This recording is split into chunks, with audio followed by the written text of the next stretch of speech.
ఒక్కసారి ఈ వీడియో చూడండి. మూలధారం ఉందన్న మనకు మూలధారం లేనుంటే గంత ఆవేశం ఉంటే మూలధారం కట్టుకున్నాం మనకెంత ఆవేశం ఉండాలన్నా. బొట్టు లేనోడికి ఎంత ఆవేశం ఉంటే నా తల్లులంతా అమ్మవారులన్నా, దుర్గమ్మన్న, లక్ష్మమ్మన్న, సరస్వతి అమ్మన్న మన అమ్మవార్ల స్వరూపమేనా. మన మహిళలు తట్టుకుంటే రెండు చేతులకు గాజులను పొట్ట శబ్దం చేస్తే ఒక్కొక్కని కాంగ్రెస్ అని బీఆర్ఎస్ అని ఎంఐఎం అని చెవులకెళ్ళి ఆ గాజుల శబ్దం భరించలేక చెవులకెళ్ళి రక్తం కారి సావాలన్న ఒక్కొక్కడు. ఇంకొక వీడియో కూడా ఉంది, అది కూడా చూసేయండి. అరే బాధ అనిపిస్తుంది. ఇక్కడ ఏం డిబేట్ జరుగుతుంది? ప్రజలకు నువ్వేం చేసావో అంతకుముందున్న పార్టీ ప్రభుత్వం చెప్పుకోవాలి. ఇప్పుడున్న ప్రభుత్వం ఏం చేయబోతుందో చెప్పుకోవాలి.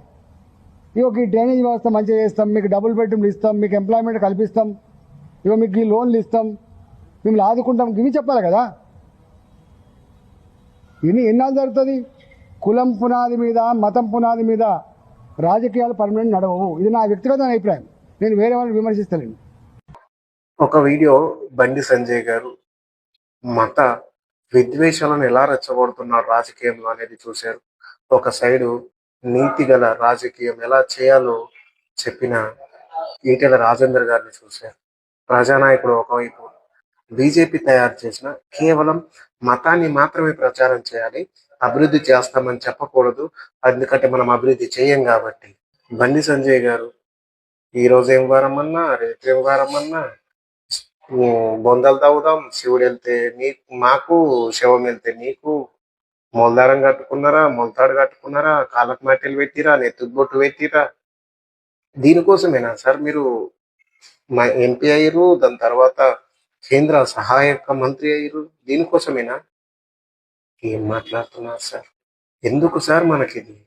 మీరు కేంద్ర మంత్రి, 2 సార్లు ఎంపీగా గెలిచారు, దీనికోసమేనా?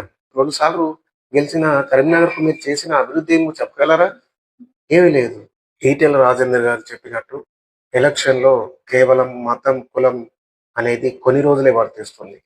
కానీ అభివృద్ధి ప్రణాళికతో వెళ్తే ఎన్ని రోజులైనా మీకు భవిష్యత్తు ఉంటుంది, రాజకీయంగా భవిష్యత్తు ఉంటుంది. దేశానికి కూడా మీరు అభివృద్ధి చేసిన దాని వల్ల యువతకు ఉపాధి కావచ్చు, విద్య, వైద్యం ఇవన్నీ వాళ్ళకు అందుబాటులో ఉండాలి. దీని గురించి చెప్పాలి. అంతేకాని మతాన్ని రెచ్చగొట్టి, కులాన్ని రెచ్చగొట్టి, ఊర్లు దండుకొని ఈ దేశాన్ని నాశనం చేస్తున్నారు సార్. మీరు అర్థం చేసుకో.